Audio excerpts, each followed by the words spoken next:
नमस्कार। आज तारीख है 2 जुलाई 2025 और हम आज की कुछ अहम सुर्खियों पर जरा गहराई से बात करने वाले हैं। जी, हमारे पास आज की 7 खास खबरें हैं। इनमें अंतर्राष्ट्रीय कूटनीति, व्यापार, स्वास्थ्य, खेल और घरेलू सुरक्षा से जुड़ी बातें भी शामिल हैं। हाँ, और कोशिश यही रहेगी कि इन अलग अलग दिखने वाली खबरों के पीछे के मतलब और उनके आपसी कनेक्शन को समझें। तो चलिए शुरू करते हैं। बिल्कुल। पहली खबर तो प्रधानमंत्री के विदेश दौरे से जुड़ी है। ये उनका अब तक का सबसे लंबा दौरा बताया जा रहा है। हाँ, काफी लंबा है। घाना, त्रिनिदाद और टोबैगो, फिर अर्जेंटीना, ब्राजील, नामीबिया और साथ में ब्रिक्स सम्मेलन भी। ये तो काफी अहम दौरे लग रहे हैं, खासकर अफ्रीका और लैटिन अमेरिका पर फोकस। जी बिल्कुल। ये दिखाता है कि भारत शायद पश्चिमी गुटों से हटकर विकासशील देशों के साथ अपने रिश्ते और मजबूत करना चाह रहा है। एक स्वतंत्र विदेश नीति जिसे कहते हैं। और ब्रिक्स सम्मेलन वो भी इसी का हिस्सा है। ब्राजील, रूस, भारत, चीन, दक्षिण अफ्रीका, ये जो उभरती अर्थव्यवस्थाएं हैं, इनके मंच पर भारत की सक्रियता वो उसी स्वतंत्र राह को पुख्ता करती है। ठीक है। अच्छा, विदेश नीति से ही जुड़ी एक और खबर है। क्वाड देशों ने यानी भारत, अमेरिका, जापान, ऑस्ट्रेलिया, इन्होंने कश्मीर में हुए आतंकी हमले की निंदा की है। हाँ, किए। पर पाकिस्तान का नाम सीधे तौर पर नहीं लिया। इसे कैसे देखा जाए? क्या ये कोई नर्म रवैया है? नर्म रवैया शायद सही शब्द ना हो। इसे हम कह सकते हैं कि ये सधी हुई कूटनीति है। देखिए, आतंकवाद की निंदा तो साफ शब्दों में है, जो जरूरी भी है। हाँ, वो तो है। पर किसी एक देश का नाम ना लेकर शायद वो क्षेत्रीय तनाव को और बढ़ाने से बचना चाह रहे हैं। ये क्वाड की एक मिलीजुली संतुलित आवाज दिखाने की कोशिश ज्यादा लगती है। समझ गया। अच्छा, अब जरा अमेरिका की तरफ देखें। पूर्व राष्ट्रपति ट्रंप का बयान आया है। हाँ, मैंने भी पढ़ा। वो कह रहे हैं कि भारत के साथ व्यापार समझौता लगभग तय है और इससे शायद 9 जुलाई से जो आयात शुल्क बढ़ने वाले थे वो टल सकते हैं। देखिए, ये खबर दिलचस्प है। अगर वाकई ऐसा होता है तो भारत अमेरिका व्यापार संबंधों के लिए ये काफी अहम होगा, खासकर उन भारतीय निर्यातकों के लिए जिन पर असर पड़ने वाला था। बिल्कुल, उनके लिए तो ये बड़ी राहत की बात होगी।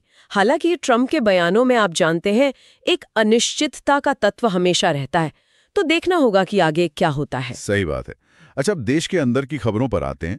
स्वास्थ्य क्षेत्र में एक बड़ी हलचल है। हाँ, वो वजन घटाने वाली दवाएं। जी, नोवो नॉर्डिस्क और एली लिली जैसी कंपनियों की दवाएं भारत आ रही हैं, लेकिन कीमत 17,000 से 26,000 रुपए प्रति माह। हाँ, ये कीमतें वाकई चौंकाने वाली हैं और ये दिखाता है कि भारत में लाइफस्टाइल से जुड़ी बीमारियों का बाजार कितना बड़ा हो चुका है या हो रहा है। लेकिन क्या ये दवाएं आम आदमी की पहुंच में होंगी? ये GLP-1 दवाएं कहलाती हैं शायद? हाँ, ये GLP-1 एगोनिस्ट दवाएं हो सकती हैं और यही सबसे बड़ा सवाल है पहुंच का। इतनी महंगी दवाएं तो जाहिर है स्वास्थ्य सेवा में एक और विभाजन पैदा कर सकते हैं, अमीर और गरीब के बीच। और क्या इसका कोई कनेक्शन अंतर्राष्ट्रीय व्यापार समझौतों से भी हो सकता है, दवाओं की कीमत या उपलब्धता पर? हो सकता है, बिल्कुल हो सकता है। व्यापार समझौते अक्सर दवा पेटेंट्स और मूल्य निर्धारण को प्रभावित करते हैं। ये सोचने वाली बात है। चलिए अब जरा माहौल बदलते हैं। खेल की दुनिया में क्या चल रहा है? एजबेस्टन में भारत और इंग्लैंड के बीच दूसरा टेस्ट मैच शुरू हो गया है। हाँ, और पहला टेस्ट तो हम हार गए थे, तो सीरीज में 0-1 से पीछे हैं। जी, और ऊपर से खबर है कि शायद बुमराह भी फिट नहीं है और बारिश का भी साया मंडरा रहा है। तो टीम पर दबाव तो जबरदस्त होगा। बिल्कुल, सीरीज में वापसी करनी है, मुख्य गेंदबाज शायद बाहर है, मौसम का भरोसा नहीं। ये खिलाड़ियों के स्किल्स से ज्यादा उनके मानसिक मजबूती का इम्तिहान होगा। सही कहा। अच्छा, अब 2 और खबरें हैं देश के अंदर से।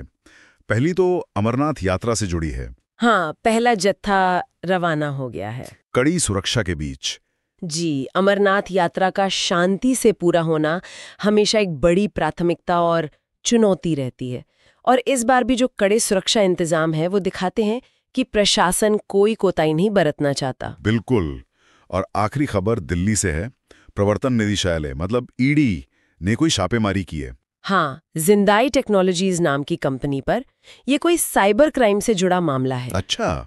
ये दिखाता है कि जैसे जैसे टेक्नोलॉजी बढ़ रही है, ऑनलाइन फ्रॉड और वित्तीय अपराध भी बढ़ रहे हैं और एजेंसियां भी अब इन पर शिकंजा कस रही हैं। ये जरूरी भी है। तो कुल मिलाकर देखें तो 2 जुलाई का दिन काफी मिला जुला रहा। अंतर्राष्ट्रीय स्तर पर भारत सक्रिय दिखा, व्यापार में कुछ उम्मीदें जगी, स्वास्थ्य क्षेत्र में महंगे बदलाव दिखे और देश के अंदर सुरक्षा और अपराध नियंत्रण जैसे मुद्दे भी अहम रहे। बिल्कुल। एक तरफ वैश्विक मंच पर भारत अपनी जगह बना रहा है, तो दूसरी तरफ घरेलू चुनौतियां भी अपनी जगह कायम है। सही। और जाते जाते एक बात सोचने के लिए छोड़ जाती हूँ। ये जो सारी खबरें हैं, अंतर्राष्ट्रीय व्यापार की बातें, फिर देश में आ रही विदेशी महंगी दवाएं, साइबर अपराध, क्या ये सब एकदम अलग थलग है या इनके तार कहीं ना कहीं जुड़े हैं? सोचिए कि कैसे एक व्यापार समझौता शायद इन दवाओं की कीमतों को भी प्रभावित करता हो और इसका असर आगे चलकर आम आदमी की जेब और सेहत पर कैसे और कितना पड़ेगा। ये वाकई गौर करने वाली बात है। बिल्कुल, इस पे सोचना जरूरी है। चलिए आज की चर्चा यहीं समाप्त करते हैं। धन्यवाद। धन्यवाद।